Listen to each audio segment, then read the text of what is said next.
الحمدللہ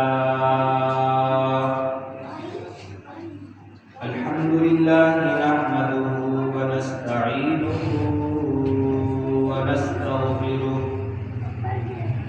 ونؤمن به ونتوکل علیہ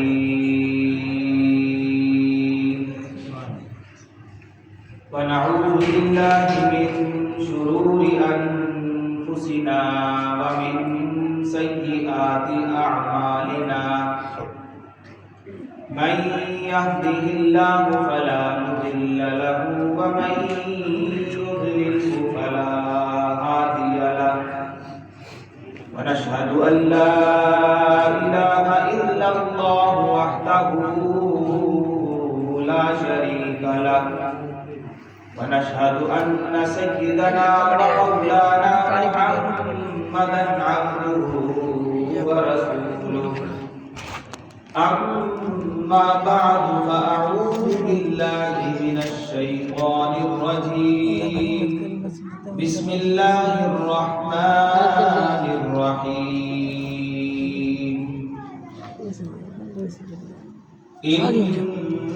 إنا نحن نزلنا الذكر وإنا له لحافظون قال النبي صلى الله عليه وسلم خيركم من تعلم القرآن وعلمه صدق الله العظيم وصدق رسوله النبي الكريم الأمين ونحن على ذلك لمن الشاهدين والشاكرين والحمد لله رب العالمين یا الہی تو ہمیں عامل قرآن کر دے، کہہ دیں آمین۔ یا الہی تو ہمیں عامل قرآن کر دے،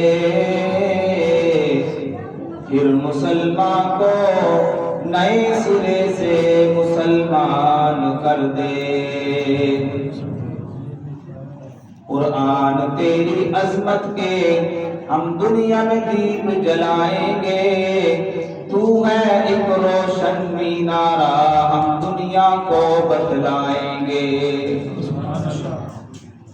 میرے انتہائی واجب الاحترام قابل صد احترام بھائیوں، دوستوں، بزرگوں، وقت بہت مختصر ہے۔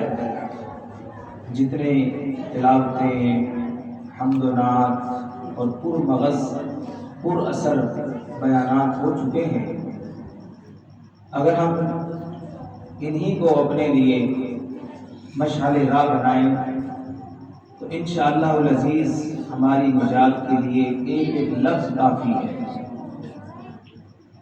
اللہ رب العزت کا بے حد و بے انتہا شکر ہے کہ آج ہم تاک رات کے اندر جمع ہوئے پڑے ہیں۔ 23ویں تاک رات ہے، بابرکت رات ہے، نجات والی رات ہے، عشرہ بھی نجات والا ہے۔ اللہ رب العزت نے انسان پر بہت ساری نعمتیں فرمائی ہیں کہ ان میں سے کسی ایک نعمت کے بارے میں بھی انسان سوچے اور شکر ادا کرنا شروع کر دے تو کسی ایک نعمت کا بھی شکر ادا کرنے کا حق ادا نہیں کر سکتا۔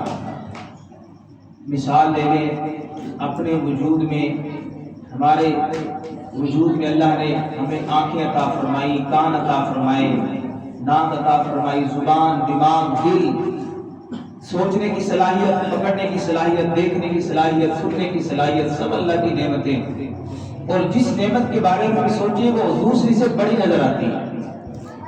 تو میرے محترم بھائیو دوستوں، بابرکت رات اللہ کی نعمت، ماہ مقدس اللہ کی نعمت، تراویح اور قرآن مجید کی تکمیل کا موقع اللہ کی نعمت، اور اتنے سارے مسلمان اس پہر میں اکٹھا ہونا یہ بھی اللہ کی طرف سے بہت بڑی نعمت ہے۔ اس دور میں جبکہ نفسا نفسی کا عالم ہے، مصروف زندگی ہے، کسی کے پاس وقت نہیں ہے، اتنی دیر اللہ کے گھر میں بیٹھ جانا اللہ کی بہت بڑی نعمت ہے۔ میرے محترم بھائیوں، دوستوں، بزرگوں، مبارکباد کے مستحق ہیں وہ حافظ قرآن حافظ زرار صاحب، جنہوں نے پورا قرآن الحمد سے لے کر والناس تک اس نئی مسجد کے اندر سنایا، اور مبارکباد کے مستحق ہیں وہ سعادت مند لوگ جنہوں نے اللہ کا قرآن پیچھے کھڑے ہو کر سنا۔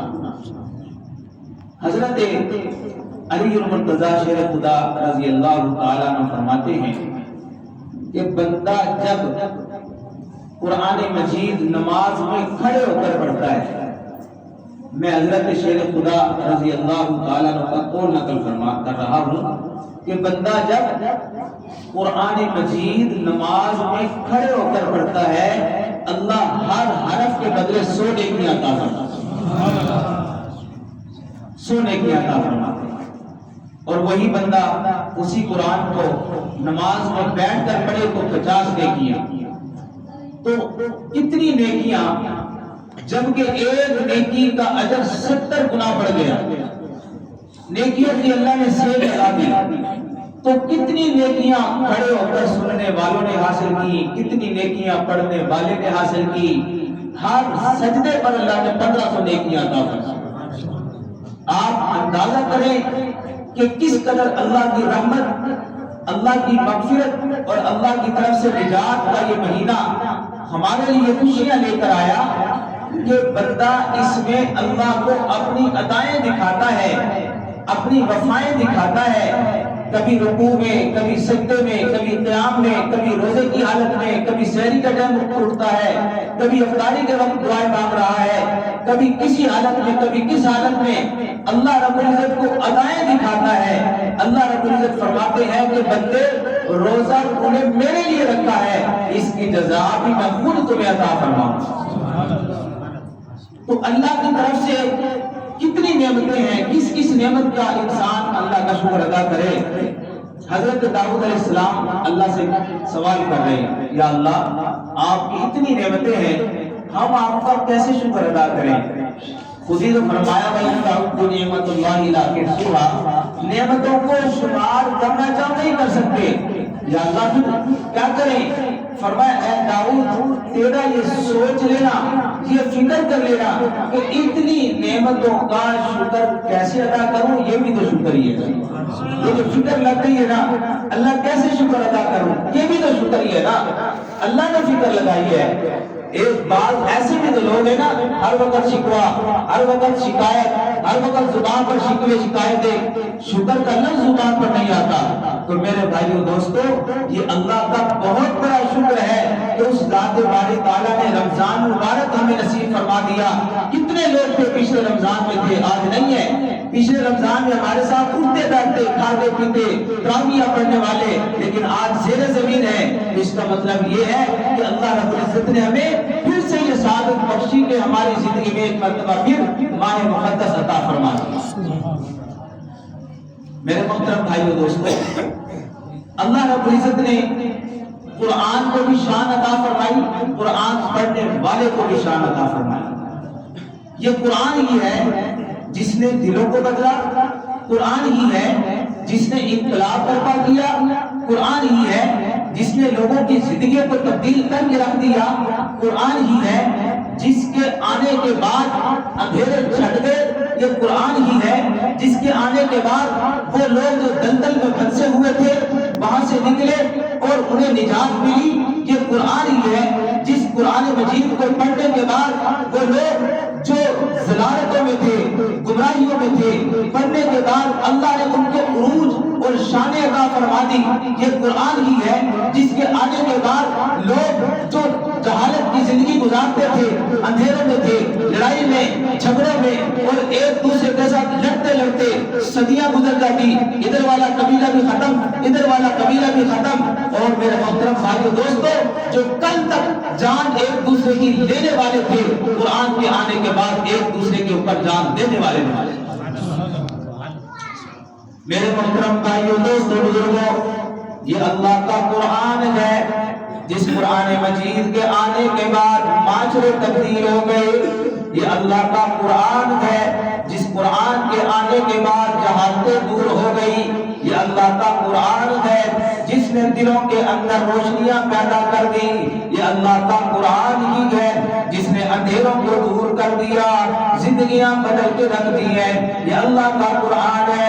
میرے محترم بھائیو دوستو، ایک ایسا بھی دور تھا نا جب نبی کریم صلی اللہ علیہ وسلم پر ایمان لانے والوں کو کے اوپر مکہ میں ظلم کیا جاتا تھا۔ مکہ کے اندر جو بندہ ایمان لے کر آتا تو صاحب حیثیت لوگ، چودھری اور وڈیرے لوگ کیا کرتے تھے؟ ان غریب لوگوں کے اوپر ظلم کیا کرتے، ان کو مارتے تھے، ان کو باندھ کے مارا کرتے تھے۔ یہ اللہ کا قرآن تھا نا، جب اللہ رب العزت نے، اللہ کے نبی صلی اللہ علیہ وسلم نے جب دیکھا نا کہ میرے ماننے والوں کو روزانہ مارا جاتا ہے، ان کو جو ہے گھسیٹا جاتا ہے، سولیوں پہ لٹکایا جاتا ہے، اللہ اکبر، یہ سارے کے سارے نبی کریم صلی اللہ علیہ وسلم کے پاس آتے، اے اللہ کے نبی صلی اللہ علیہ وسلم، کب تک ہم صبر کریں؟ یہ وقت کب تک رہے گا؟ کب تک یہ ظلم کی رات ختم ہوگی؟ اللہ کے نبی صلی اللہ علیہ وسلم فرماتے، اے میرے ماننے والوں، کلمہ پڑھنے والوں، یہ اندھیرے تک جلد ہی چھٹ جائیں گے، یہ ظلم کی رات جلد ہی ہٹنے والی ہے۔ اللہ اکبر، ایک رات ایسی بھی آئی، میرے آپ کے پاک پیغمبر صلی اللہ علیہ وسلم خلاف کعبہ پکڑ کے رات کا وقت ہے، اللہ اکبر، اللہ کے سامنے عرضیں پیش کر رہے، اللہ کے سامنے درخواستیں پیش کر رہے، اے میرے مولا کریم، میرے ماننے والوں کو مارا جاتا ہے، ظلم و ستم کیا جاتا ہے، اے اللہ، اللہم اعز الاسلام بعمر بن الخطاب، اے اللہ، میں خلاف کعبہ پکڑ کے، میں تیرا معبود، تیرا نبی ہوں، میں تیرا نبی ہوں، اللہ تو نے مجھے شان عطا فرمائی ہے، میں نے اور دعائیں مانگی ہوں گی، میں نے آج تک ایسی دعا نہ مانگی، لیکن آج میں آپ کے سامنے جو دعا مانگ رہا ہوں، اے اللہ، اگر تم چاہتا ہے نا اسلام جوانی میں آ جائے، اسلام کو پاور مل جائے، اسلام کو عزت مل جائے، اسلام کو شفاعت مل جائے، اللہ پھر عمر بن خطاب کو اسلام کی دولت سے مالا مال فرما دے۔ نبیوں کے نبی، امام کائنات، وجہ کائنات، مقصد کائنات، مقصود کائنات، آج رات کی تاریکی میں عمر بن خطاب کے لیے اسلام کی دعائیں کر رہے، مولا اسلام کی دولت سے عمر کو مالا مال فرما۔ اللہ اکبر، اللہ، ادھر نبی پاک صلی اللہ علیہ وسلم دعاؤں میں مصروف ہے، ادھر میرے محترم بھائیو دوستو دار الندوہ کے اندر یہ کافروں کا، مشرکین کا پلان منصوبہ بننے کے لیے کانفرنس بیٹھ گئی ہے، منصوبہ بنانے کے لیے انہوں نے آپس میں گٹھ جوڑ کر لیا ہے، ان کی ایمرجنسی کانفرنس شروع ہو گئی ہے، ایک مشورہ دے رہا ہے، دوسرا مشورہ دے رہا ہے، کوئی مشورہ کر رہا ہے، کوئی مشورہ دے رہا ہے۔ اللہ اکبر، مشورے کس کے خلاف ہو رہے ہیں، منصوبے کس کے خلاف ہو رہے ہیں، پروپیگنڈے کس کے لیے تیار ہو رہے ہیں؟ دو جہانوں کے نبی جو انسانیت کو جہنم سے بچانے کے لیے آئے، لوگوں کو اللہ کا پتہ بتانے کے لیے آئے، آج ان کے خلاف منصوبے بنائے جا رہے ہیں، اور اللہ کے نبی صلی اللہ علیہ وسلم دعاؤں میں حضرت عمر کا نام لے کے اللہ سے مانگ رہے ہیں، اللہ اسلام کو عزت دینی ہے تو عمر کو اسلام کی دولت سے مالا مال فرما۔ ادھر عمر کی قسمت جاگنے والی تھی، اسی مجمع کے اندر جو دار الندوہ کے اندر لگا ہوا ہے، اسی مجمع کے اندر عمر بولتا ہے، ادھر زبان نبی بولتی ہے، ادھر عمر بولتا ہے، اللہ کے نبی کی زبان اللہ کے سامنے عرض پیش کر کے کہتی ہے، مولا عمر کو اسلام کی دولت عطا فرما دے۔ ادھر عمر کھڑا ہو کے کہتا ہے، میں کہتا ہوں، عمر اپنے مجلس میں کہتا ہے، مجمع میں کہتا ہے، میرا مشورہ یہ ہے کہ نعوذ باللہ اللہ کے نبی کو قتل کر دیا جائے، شہید کر دیا جائے۔ اللہ اکبر، سارے مکے کے چودھری وڈیرے ایک دوسرے کی طرف دیکھنے لگ گئے۔ ابو جہل کہنے لگا، عمر تیرے علاوہ یہ کام کوئی نہیں کر سکتا ہے۔ اللہ اکبر، عمر نے اسی مجمع کے اندر تلوار نکال لی ہے، ارادہ کیا ہے اللہ کے نبی کو قتل کرنے کا، نعوذ باللہ، ارادہ خطرناک لے کر جا رہے ہیں، لیکن ادھر کیا ہے، بارگاہ الہی میں عمر کے لیے عرض پیش ہو چکی ہے، درخواستیں دے دی گئی ہیں، دعائیں پہنچ چکی ہیں، مگر مانگنے والا کملی والا ہے۔ اللہ اکبر، جس سے مانگا جا رہا ہے وہ عرشوں کا مالک ہے۔ اللہ اکبر، وہ دو جہانوں کا مالک ہے۔ آج عمر کی قسمت کے فیصلے ہونے والے ہیں۔ میرے محترم بھائیو، دوستو، عزیزو، اللہ نے کیا شان حضرت عمر رضی اللہ تعالیٰ عنہ عطا فرمائی۔ ننگی تلوار ہے، سرخ آنکھیں ہیں اور بڑی تیزی کے ساتھ غصے کے ساتھ جا رہے ہیں، کیونکہ کافروں نے فیصلہ کر دیا عمر تیرے علاوہ یہ کام کوئی کر نہیں سکتا ہے۔ اللہ اکبر، کیسا منظر ہوگا۔ حضرت عمر رضی اللہ تعالیٰ عنہ کی تلوار لے کر جا رہے ہیں۔ جب تلوار لے کر جا رہے ہیں نا، راستے میں ابو نعیم غالباً ایک صحابی ملے، پوچھا عمر کا اپنا ارادہ ہے؟ کہنے لگے میں تو تمہارے نبی کا کام تمام کرنے جا رہا ہوں۔ اللہ اکبر، اس صحابی کے دل پر کیا گزری ہوگی؟ اللہ اکبر، میرے آقا کے بارے میں ایسی باتیں کر رہا ہے۔ اللہ اکبر، اس نے کہا میں بھی اس کا کلمہ پڑھ چکا ہوں۔ عمر کہنے لگے پہلے میں تیرا ہی کام کیوں نہ تمام کر دوں۔ جب اس نے یہ بات کی ہے نا تو صحابی کہنے لگے میرا کام تو بعد میں تمام کرنا، پہلے اپنے گھر کی خبر تو لینا۔ تیری بہن بھی مسلمان ہو گئی ہے، تیرا بہنوئی بھی اس محمد کا کلمہ پڑھ چکا ہے۔ سبحان اللہ، اللہ اکبر۔ ارادہ تھا نبی کریم صلی اللہ علیہ وسلم کو قتل کرنے کا، اب رخ مڑ گیا۔ ابھی تک دل کے اندر کفر اور شرک کے مال بنے ہوئے گئے۔ یہ بت قطار بنا ہوا ہے، اس کے اندر بتوں نے جگہ پکڑی ہوئی ہے، توحید کے لیے ابھی تک جگہ کوئی نہیں ہے۔ اب جب رخ کیا نہ گھر کا، اللہ اکبر، ایک قاری صاحب بہنوئی کو بہن کو دونوں کو قرآن پڑھا رہے ہیں۔ حضرت عمر نے جا کے دروازے میں دستک دی ہے نا، ایک دروازے پر دستک دینے کے انداز کو بہن سمجھ گئی کہ میرا بھائی عمر ہی ہو سکتا ہے۔ اللہ اکبر، قاری صاحب کو چھپا دیا گیا کہ تو چھپ جا ادھر جو ہے نا۔ اللہ اکبر، بہن نے دروازہ کھولا۔ اللہ اکبر، بہن نے آتے ہی چہرے پر تھپڑ مار دیا اور بہنوں کے سینے پر چڑھ گئے اور کہنے لگے کیا تم نے بھی محمد کا کلمہ پڑھ لیا ہے؟ کیسا منظر ہوگا۔ حضرت فاطمہ حضرت عمر کی بہن ہے، ماں فاطمہ تیری استقامت کو سلام ہے، آپ تک مگائی نہیں ہے، تھوڑی دیر پہلے کلمہ پڑھا ہے، آپ کے ایمان میں اتنی مضبوطی آ گئی ہے کہ اللہ اکبر، عمر جیسوں کا مقابلہ کرنے کو تیار ہے۔ تو حضرت عمر غصے میں کہنے لگے تم نے ان کا کلمہ پڑھ لیا۔ حضرت فاطمہ کہنے لگی اے عمر، جس خطاب کا خون تیری رگوں میں دوڑتا ہے اسی خطاب کا خون میری رگوں میں دوڑتا ہے، جس خطاب کا تو بیٹا ہے اسی خطاب کی میں بیٹی ہوں۔ اے عمر، آج تو مجھے مار بھی دے گا، خدا کی قسم میں محمد کا کلمہ نہیں چھوڑوں گی۔ اللہ اکبر، کیسا منظر ہوگا۔ بھائی تھے نا بھائی، تو بہن کا چہرہ دیکھا لال، تھپڑ لگایا تھا تو ترس آ گیا۔ تھوڑی دیر کے بعد کہنے لگے اچھا لاؤ وہ قرآن، وہ کتاب لاؤ، کیا پڑھ رہے تھے؟ مطالبہ کر دیا کیا پڑھ رہے تھے؟ اب اللہ کے نبی کی دعاؤں کا اثر شروع ہو گیا۔ وہ جو رات کو مانگی گئی تھی غلاف کعبہ پکڑ کے، ان دعاؤں کا اثر شروع ہو گیا، قبولیت ہونا شروع ہو گئی ہے۔ حضرت فاطمہ نے فرمایا اے میرے بھائی عمر، یہ پاک کلام ہے، لا یمسہ الا المطہرون، اسے ناپاک ہاتھ نہیں لگاتے، اسے ناپاک لوگ نہیں چھو سکتے، یہ تو اللہ کا پاک کلام ہے۔ حضرت عمر کہنے لگے میں پھر کیا کروں؟ کہنے لگی کہ جا کے غسل کر کے آؤ۔ حضرت عمر کا دل نرم پڑ گیا، غسل کر کے آئے۔ اللہ اکبر، جب حضرت عمر فاروق رضی اللہ تعالیٰ عنہ کے سامنے وہ صفحہ کھلانا جہاں قرآن مجید کی آیات لکھی ہوئی تھی، سورہ طٰہٰ شروع سے حضرت عمر فاروق رضی اللہ تعالیٰ عنہ نے پڑھنی شروع کر دی ہے۔ طٰہٰ ما انزلنا علیک القرآن لتشقیٰ۔ اللہ اکبر، اللہ پڑھتے جا رہے اندر کفر کے شرک کے مان ٹوٹتے جا رہے ہیں۔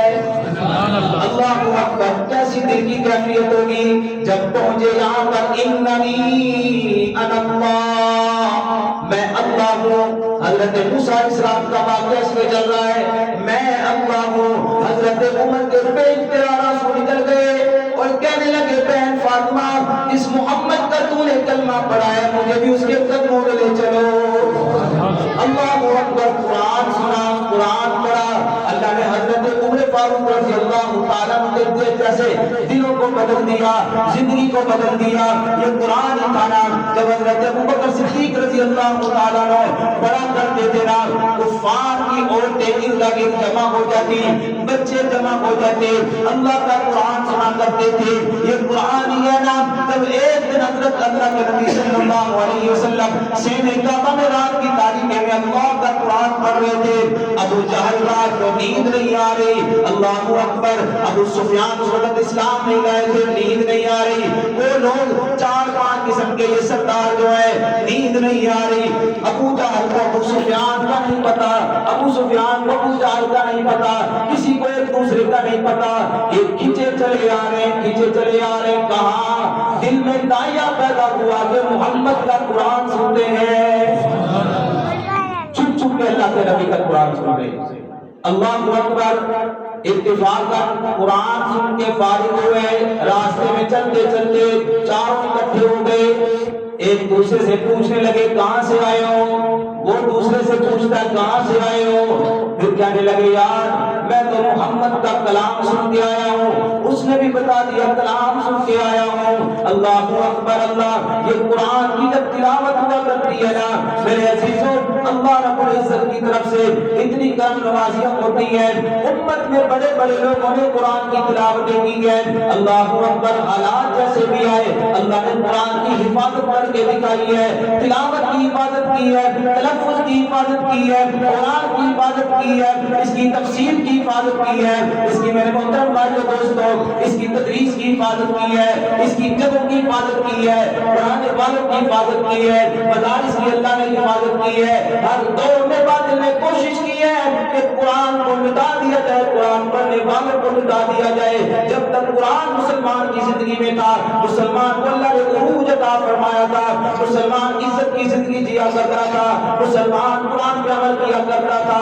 یا الہی تو ہمیں عامل قرآن کر دے، کسی نے صحیح کہا ہے ہم نے عمل چھوڑ دیا، جب عمل چھوڑ دیا نا آج ہم جو ہے نا ذلتوں میں چلے گئے، گمراہیوں میں چلے گئے، آج ہر طرف سے کفر نے ہمیں فٹ بال سمجھا ہوا ہے، ادھر سے ٹوٹا مارتا ہے، ادھر سے ٹھوکر مارتا ہے، مسلمان ایک تماشائی بن کے رہ گیا، لوگ دیکھ رہے کہ کیسی قوم ہے یہ مسلمان۔ میرے عزیزو جب تک قرآن پر عمل کرتے رہے اللہ نے عزت عطا فرمائی، جب قرآن کو ہم نے مسے پوچھ ڈال دیا، قرآن کے احکام پر عمل کرنا چھوڑ دیا، یقین مانے اللہ نے دوسروں کے دلوں سے ہمارے لوگ کو نکال دیا ہے۔ تو یہ قرآن ہے، عمل کریں گے تو اللہ عزت عطا فرمائیں گے۔ قرآن کی تعلیم کو عام کرو، یہ حافظ قرآن، سینے میں اللہ کا قرآن پڑھنے والا، یہ اللہ کا بندہ جب کل قیامت کے دن اللہ کے عدالت میں ہوگا، رب کائنات اپنی عدالت میں بلا کر پوچھیں گے اے حافظ قرآن، اللہ اکبر، اے حافظ قرآن جا جنت میں چلا جا، کہے گا مولا میں نے تیرے نبی کا فرمان سنا تھا، جو بندہ اپنے سینے میں اللہ کا قرآن محفوظ کرے گا وہ تو 10 ایسے بندوں کو جن پر جہنم واجب ہو چکی ہے ان کو جنت میں لے کر جائے گا۔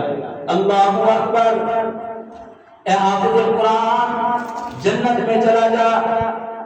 ہم نے جن علماء سے یہ بات سنی انہوں نے یہ جو نقشہ کھینچا وہ میں کھینچنے لگا، اے حافظ قرآن جنت میں چلا جا، یہ چلنا شروع ہو جائے گا، چلتا جائے گا، چلتا جائے گا، تھوڑی دور کے بعد آگے فرشتوں نے ناکا لگایا ہوا حافظ قرآن کا راستہ روک لیا، فرشتے کہتے ہیں اللہ نے پھر تجھے بلایا ہے، یہ گھبرا جائے گا، پریشان ہو جائے گا، پتہ نہیں کون سی غلطی سامنے آ گئی، اللہ نہ کرے میرا فیصلہ جہنم طرف ہو جائے۔ اللہ اکبر، یہ واپس بارگاہ الہی میں آئے گا اور اللہ کے سامنے کھڑا ہو جائے گا۔